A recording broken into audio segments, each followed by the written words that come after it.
Loaded talk, loaded grok. All right, let's talk about the Venezuelans, right? So we keep bombing their boats. And now the big thing is they said, well, hey, there's orders saying make sure no one survives. And the second strike was ordered. And they go, what? And they've got this footage, and they like, sure enough, some people are alive, and then they're dead. All right? Well, don't worry. The Trump administration owned the libs on this one. They took ABC and just said, you stupid sons of guns. Like, you don't know what you're talking about. Let's hear him talk about it on old Jesse Walters. Oh, yeah, I'm going to switch you over here. Tonight, new information. According to a source familiar with the incident, the two survivors climbed back onto the boat after the initial strike. They were believed to be potentially in communication with others and salvaging some of the drugs. Because of that, it was determined they were still in the fight and valid targets. A JAG officer was also giving legal advice. This backs up the entire second strike. Yes, I mean, it just doesn't get more crystal clear than that. The mission is take out the boat, stop the drugs, keep this vessel and its cargo from reaching our shore using lethal means. And our amazing military, the heroes of the United States Armed Forces, did exactly that. President Trump, Secretary Hegseth, and this entire government are committed to finally using our military to defend our people, our borders, our family, our culture, our history, our heritage, to defend the United States. We're not going off running around the Middle East trying to build democracies in caves and deserts and in distant sands that have never known democracy. Palestine? We're using the military to protect American security, American prosperity, American lives right here where we live, where our children live. Oh, God. That seemed honest. Okay. So, okay. So they're on a boat, got all these drugs, right? And they want to bring the drugs to America because in America, we love drugs. So they get in their boat with their drugs and we go, eye in the sky. And we just go, pew, and we hit them with a missile and it goes kablooey. So the boat is blown up. There are no vessels nearby, right? There's no nothing. There's no soldiers. There's no cops. There's no whatever. These guys are in the middle of the water. They're very surprised that a missile hit them from the sky. And so then they start swimming, doggy paddle, grabbing little cocaine flotillas. They get up, put it on a floating plank or whatever, put on the boat that's not blown up yet. Put the drugs up there. Okay, let's float. Maybe we can call for help. So we say, look, the enemy combatants are returning to the fight. What fight, Charlie? No. What is war these days? Yeah, right. They've returned to the fight. So let's blow them up.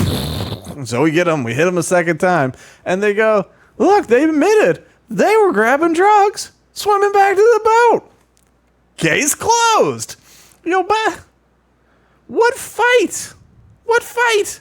It'd be one thing if we had like a Coast Guard or a naval ship out there that was like pop, pop, pop, and they're like, or shoot back at you or whatever. And so we hit their boat and they go down and then they climb on the boat. They grab an AK. They start firing back at our naval ship and we go, okay, well, here it comes. Kaboo! That's kind of what it would look like to be in a fight to me. Going like, and all of a sudden just hell gets delivered to your deck. That's not a fight. That's just getting killed. And you go, oh, thank God I survived that. Maybe I can salvage some of the drugs and they won't murder me for losing all the drugs. Maybe I can get a little money to feed my family.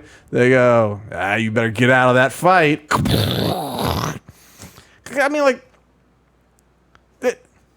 if they sat there on their little floaty with their drugs and eventually someone picked them up, they go, here, save these drugs. Like, oh, thanks. That's good that you saved drugs.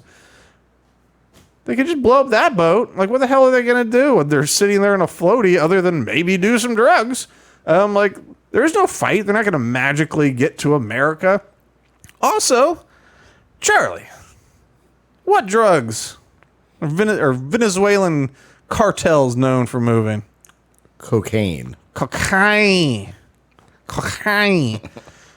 How does fentanyl get to America, Charlie? Do you know the answer to this one? Shipping containers? China to Mexico. China mass manufactures, sends it over Mexico cartels, they bring it in. China, Mexico. Not Venezuela. I saw some idiot who calls himself like, some of the patriot in there, you know. Patriot, some other. Goes, yeah, like anybody does just cocaine without fentanyl in it. You go, yeah, most all the people who do cocaine, they prefer it that way. Actually. The alive ones. The alive ones, yeah. The ones getting the cheap stuff on the street that are dying, that had the fentanyl in it. It's like, yeah, like anybody just does cocaine straight. You go, yeah, they do. It's what they want.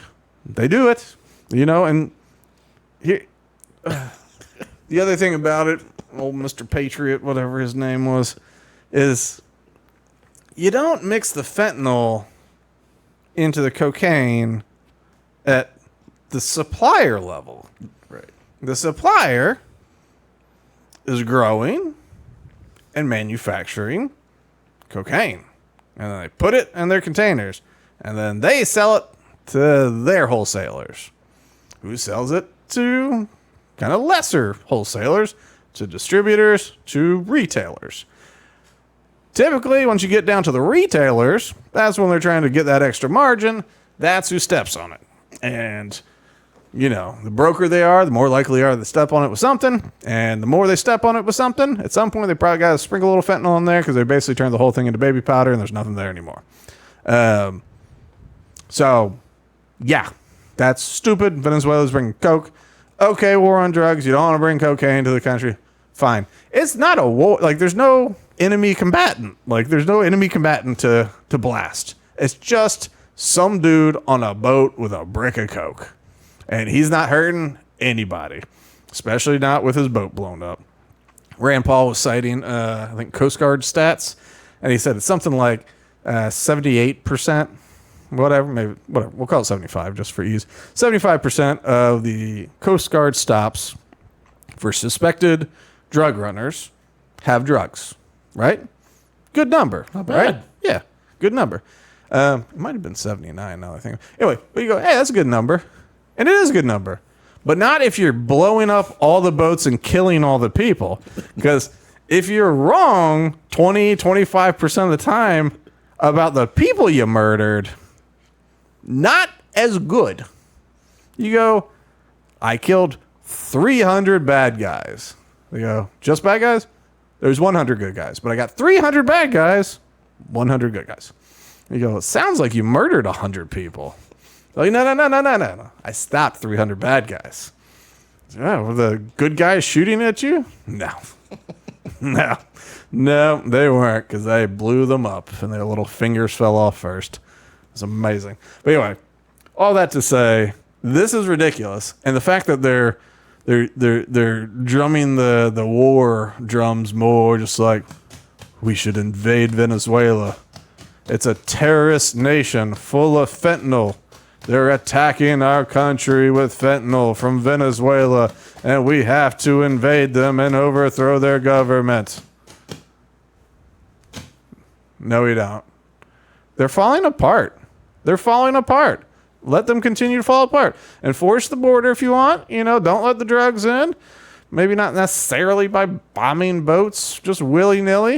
In fact, there was a Colombian fisherman who got blown up, who is trying to escalate this to whatever way that he can to get some human rights or his family is, to file a human rights complaint about just being blown up out in the water. It hasn't been 100% success. We blew up at least one fisherman, okay? We need to slow our roll. We can't just bomb everybody. There's no reason to invade Venezuela. They're not strong enough. They have no money. They're eating.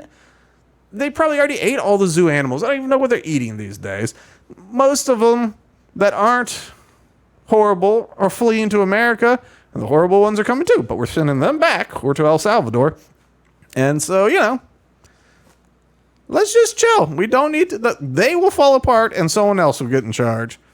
Hopefully somebody good. Maybe not. But we just don't need to go to war with Venezuela over fentanyl. So stupid. This fentanyl excuse is running thin. It's running thin. It's the reason for tariffs. Fentanyl's a reason for tariffs. You need a justification. Oh, it's fentanyl. Like, it's just, fentanyl's bad. Fentanyl took one of our homies. Fentanyl is not this big of a deal where you need to shut down the world and use it to invade Venezuela. Everyone needs to calm down.